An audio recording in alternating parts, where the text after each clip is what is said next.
Assalamualaikum warahmatullahi wabarakatuh. Selamat pagi anak-anak, salam sejahtera buat kita semua. Gimana kabar kalian hari ini? Semoga kalian selalu dalam keadaan sehat dan tetap semangat mengikuti kegiatan pembelajaran dari rumah, salah satunya melalui program Simple Jago PKTV Bontang. Perkenalkan, nama Bapak adalah Rahman. Bapak mengajar di SDN 003 Bontang Barat.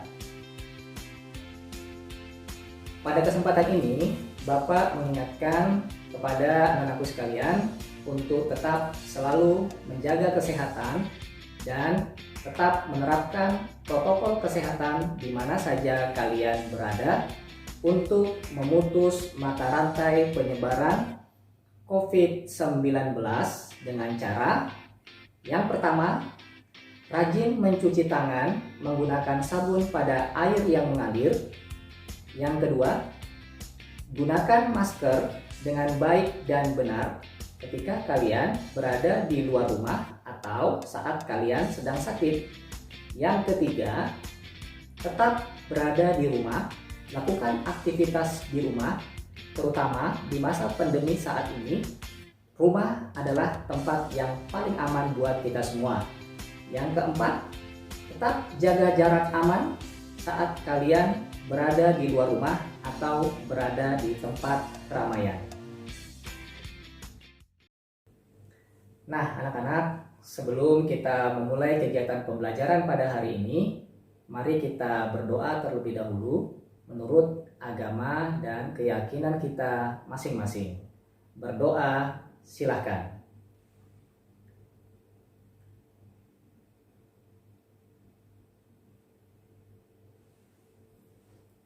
Selesai. Selanjutnya, anak-anakku sekalian, silahkan kalian persiapkan buku tema 2 kelas 6 SD, buku tulis, dan pulpen. Apakah kalian sudah siap? Bersama Bapak, materi yang akan kita bahas pada hari ini adalah tema 2, Persatuan dalam Perbedaan, Muatan Pembelajaran, Pendidikan Pancasila dan Kewarganegaraan, Kompetensi Dasar 3.4 dan 4.4, yaitu tentang persatuan dan kesatuan dalam kehidupan berbangsa dan bernegara.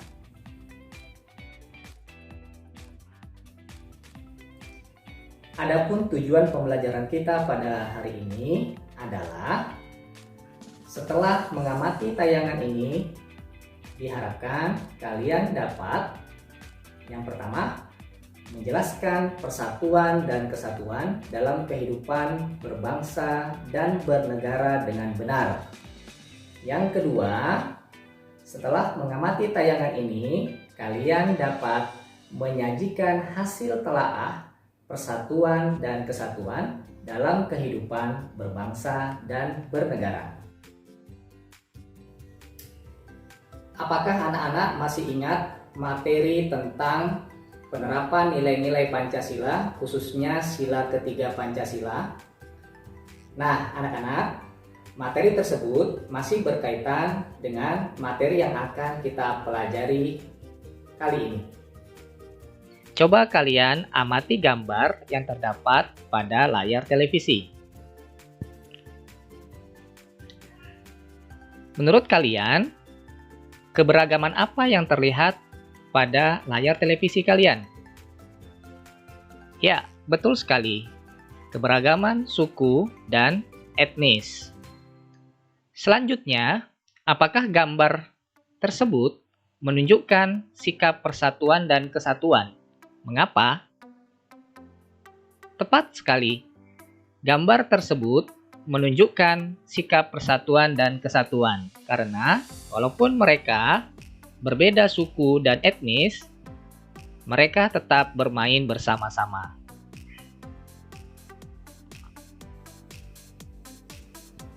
Setelah mengamati gambar tadi, apakah kalian tahu? Pertama, apa makna persatuan dan kesatuan bangsa? Yang kedua, apa saja landasan hukum persatuan dan kesatuan bangsa?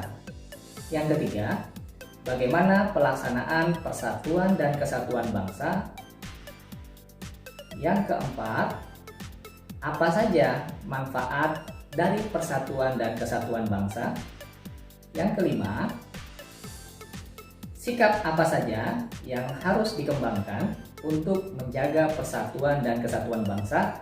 Dan yang terakhir, hal-hal apa saja yang dapat merusak persatuan dan kesatuan bangsa? Baiklah anak-anak sekalian, langsung saja kita bahas satu persatu.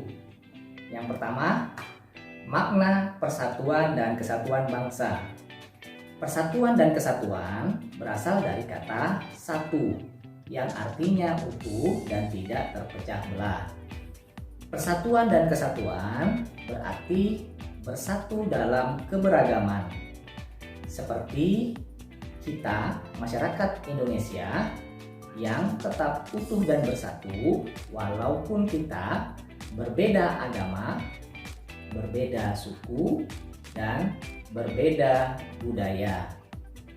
Jadi, makna persatuan dan kesatuan bangsa adalah bersatunya seluruh rakyat yang terdiri dari beragam agama, suku, dan budaya di suatu wilayah sebagai suatu bangsa, yaitu Indonesia.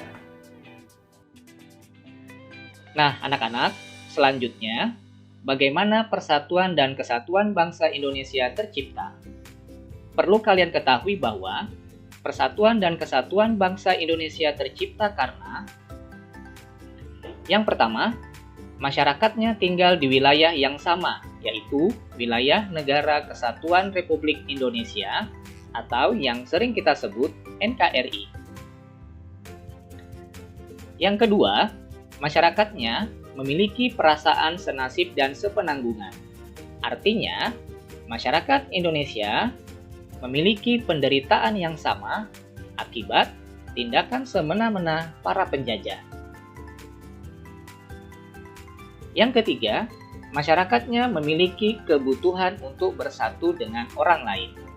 Nah, anak-anak, pada masa penjajahan dulu, berbagai upaya perjuangan telah dilakukan oleh rakyat Indonesia, namun belum mendapatkan hasil. Setelah rakyat Indonesia menyadari pentingnya berjuang bersama dengan orang-orang dari daerah lain, barulah usaha tersebut mendapatkan hasil.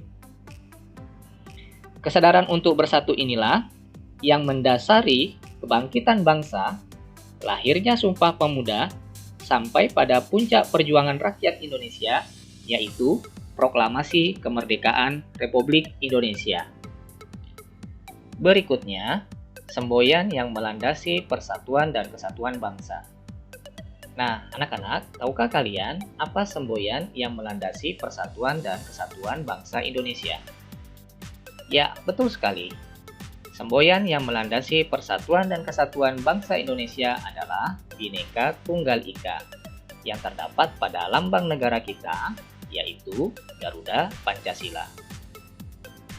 Selanjutnya, apakah kalian tahu apa arti Bhinneka Tunggal Ika? Ya, arti Bhinneka Tunggal Ika adalah walaupun berbeda-beda, tetapi tetap satu jua. Sebagaimana kita, rakyat Indonesia, walaupun berbeda-beda latar belakang, namun kita rakyat Indonesia tetap mengutamakan persatuan dan kesatuan bangsa. Yang kedua, landasan hukum persatuan dan kesatuan bangsa. Landasan hukum persatuan dan kesatuan bangsa terdiri dari yang pertama, landasan ideologi atau falsafah, yaitu Pancasila, sila ketiga yang berbunyi Persatuan Indonesia. Landasan hukum yang kedua adalah landasan konstitusional yang terdiri dari alinea keempat pembukaan UUD 1945 yang sudah sering kalian dengar pada saat kalian mengikuti upacara bendera.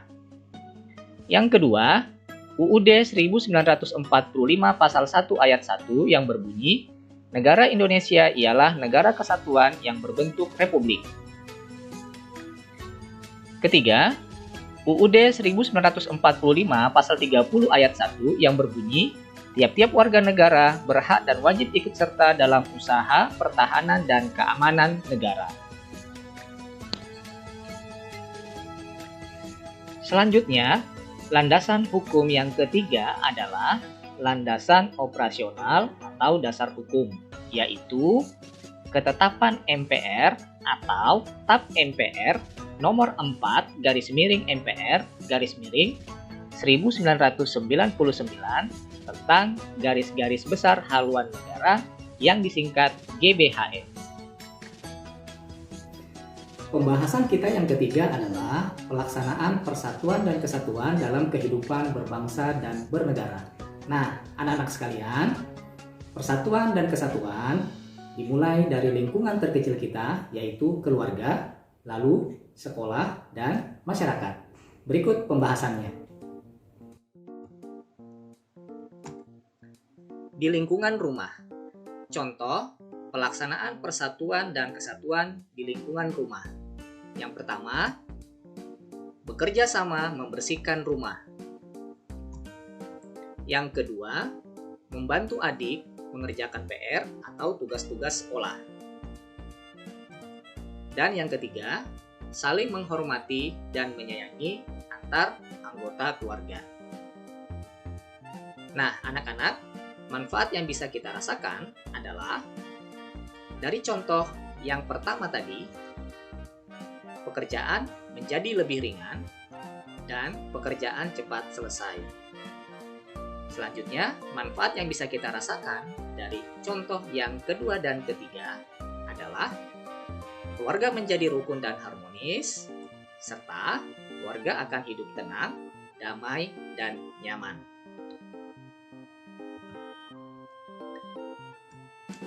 Berikutnya, di lingkungan sekolah. Contoh pelaksanaan persatuan dan kesatuan di lingkungan sekolah. Yang pertama, mengikuti upacara bendera dengan tertib. Yang kedua, melaksanakan piket kelas bersama. Dan yang ketiga, menghargai pendapat teman saat berdiskusi. Adapun manfaat yang dapat kita rasakan adalah pertama, membangun kekompakan. Kedua, menciptakan suasana belajar yang aman dan nyaman. Ketiga, menumbuhkan sikap toleran antar teman. Yang keempat, persahabatan semakin erat. Dan yang kelima, mencegah timbulnya perselisihan dan permusuhan. Selanjutnya, di lingkungan masyarakat. Contoh pelaksanaan persatuan dan kesatuan di lingkungan masyarakat. Yang pertama, ikut bergotong royong. Yang kedua, saling menghormati dan menghargai antar warga masyarakat. Yang ketiga, ikut dalam kegiatan perayaan Hari Kemerdekaan. Adapun manfaat yang bisa kita rasakan adalah yang pertama, masalah cepat terselesaikan. Yang kedua, kehidupan bermasyarakat menjadi aman, tentram, dan damai. Dan yang ketiga, persaudaraan antar warga semakin erat. Pembahasan yang keempat, manfaat persatuan dan kesatuan bangsa, yaitu bangsa Indonesia menjadi bangsa yang kuat dan maju. Pembangunan nasional akan berjalan dengan baik dan lancar. Memperkuat ketahanan nasional dalam menghadapi segala ancaman, menjaga keutuhan bangsa, hidup rukun, aman, nyaman, damai, dan tentram, persaudaraan antar warga negara semakin erat, dan tujuan nasional tercapai. Yang kelima, sikap yang harus dikembangkan untuk menjaga persatuan dan kesatuan bangsa adalah yang pertama, kerjasama. Yang kedua, rela berkorban. Yang ketiga, pantang menyerah. Keempat, peduli. Yang kelima, mengutamakan kepentingan bersama. Dan yang terakhir, toleransi.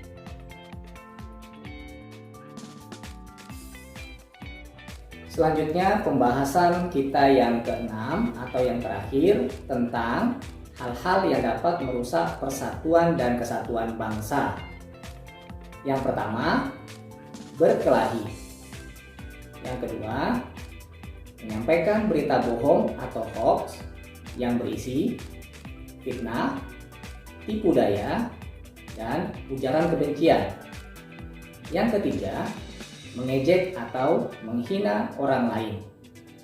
Yang keempat, menceritakan kekurangan orang lain. Nah, anak-anak, kita sudah mempelajari 6 cakupan materi tentang persatuan dan kesatuan dalam kehidupan berbangsa dan bernegara. Agar kalian semakin paham, mari kita berlatih dengan soal-soal berikut. Apakah kalian sudah siap? Baiklah, kita mulai dari soal yang pertama. Makna persatuan dan kesatuan bangsa di bawah ini yang benar adalah A. Bersatunya seluruh rakyat dengan suku yang sama. B. Bersatunya seluruh rakyat dengan agama yang sama. C. Bersatunya seluruh rakyat dengan budaya yang sama. D. Bersatunya seluruh rakyat yang terdiri atas beragam suku, budaya, dan agama. Nah, anak-anak, kira-kira jawaban yang benar yang mana ya? Ya, betul sekali. Jawabannya adalah yang D. Makna persatuan dan kesatuan bangsa adalah bersatunya seluruh rakyat yang terdiri atas beragam suku, budaya, dan agama. Kita lanjut ke soal nomor 2. Di bawah ini yang merupakan landasan ideologi atau falsafah persatuan dan kesatuan bangsa adalah A. Sila ketiga Pancasila. B. UUD 1945 pasal 1 ayat 1. C. UUD 1945 pasal 30 ayat 1. D. TAP nomor 4 MPR tahun 1999. Kira-kira jawaban yang benar yang mana ya? Ya, betul sekali. Jawabannya adalah yang A. Sila ketiga Pancasila. Kita lanjut ke soal nomor 3. Bentuk persatuan dan kesatuan di lingkungan rumah adalah A. Menyapa guru jika bertemu. B. Melaksanakan piket kelas sesuai jadwal. C. Menyeberang di zebra cross. D. Membantu adik mengerjakan tugas. Yang mana ya kira-kira jawaban yang tepat? Iya, betul sekali. Jawabannya adalah yang D. Membantu adik mengerjakan tugas. Pertanyaan keempat. Semangat persatuan dan kesatuan dapat menciptakan A. Naiknya harga kebutuhan barang pokok. B. Perpecahan antar warga masyarakat. C. Hidup yang rukun. D. Kerusuhan. Yang mana ya anak-anak jawaban yang benar? Ya, betul sekali. Jawabannya adalah yang C. Semangat persatuan dan kesatuan dapat menciptakan hidup yang rukun. Soal yang terakhir. Hal-hal yang dapat merusak persatuan dan kesatuan bangsa adalah A. Saling menghormati dan menghargai. B. Menyampaikan berita bohong atau hoax. C. Mendahulukan kepentingan bersama. D. Peduli terhadap orang lain. Kira-kira jawaban yang tepat yang mana ya? Ya, jawaban yang tepat adalah yang B. Hal-hal yang dapat merusak persatuan dan kesatuan bangsa adalah menyampaikan berita bohong atau hoax. Nah, anak-anak, setelah kita belajar dan berlatih, sebagai kegiatan akhir dalam pembelajaran hari ini, mari kita simpulkan bersama-sama apa yang sudah kita pelajari. Yang pertama, makna persatuan dan kesatuan bangsa adalah bersatunya seluruh rakyat yang terdiri atas beragam agama, suku, dan budaya di suatu wilayah sebagai suatu bangsa, yaitu Indonesia. Kesimpulan yang kedua, landasan hukum persatuan dan kesatuan bangsa terdiri dari landasan ideologi atau falsafah, yaitu sila ketiga Pancasila. Kemudian, landasan konstitusional, yaitu alinea keempat pembukaan UUD 1945. Lalu, UUD 1945 pasal 1 ayat 1 dan UUD 1945 pasal 30 ayat 1. Selanjutnya, landasan operasional atau dasar hukum, yaitu ketetapan MPR nomor 4 /MPR /1999 tentang garis-garis besar haluan negara. Kesimpulan yang ketiga, pelaksanaan persatuan dan kesatuan bangsa dimulai dari lingkungan terkecil kita, yaitu keluarga, kemudian lingkungan sekolah, dan lingkungan masyarakat. Kesimpulan yang keempat, manfaat persatuan dan kesatuan bangsa antara lain hidup rukun, harmonis, aman, nyaman, damai, dan tentram. Persaudaraan antar warga semakin erat, menjaga keutuhan bangsa, memperkuat ketahanan nasional dalam menghadapi segala ancaman, dan bangsa Indonesia menjadi bangsa yang kuat dan maju. Kesimpulan yang kelima, sikap yang harus dikembangkan untuk menjaga persatuan dan kesatuan bangsa antara lain kerjasama, rela berkorban, pantang menyerah, peduli, mendahulukan kepentingan bersama, dan toleransi. Dan kesimpulan yang terakhir adalah hal-hal yang dapat merusak persatuan dan kesatuan bangsa antara lain berkelahi, menyampaikan berita bohong atau hoaks, mengejek atau menghina orang lain, dan menceritakan kekurangan orang lain. Demikianlah anak-anakku sekalian, materi yang dapat Bapak sampaikan pada kesempatan ini. Semoga bermanfaat untuk anak-anakku, siswa-siswi tingkat SD se-Kota Bontang. Tetap semangat belajar dari rumah, tetap jaga kesehatan, dan jangan lupa saksikan terus program Simple Jago bersama channel TV lokal kesayangan kita PKTV Bontang. Untuk tingkat SD, tayang setiap hari Senin, Rabu, dan Jumat. Terima kasih atas segala perhatiannya, mohon maaf atas segala kekurangan. Sampai berjumpa lagi di pembelajaran selanjutnya. Wassalamualaikum warahmatullahi wabarakatuh.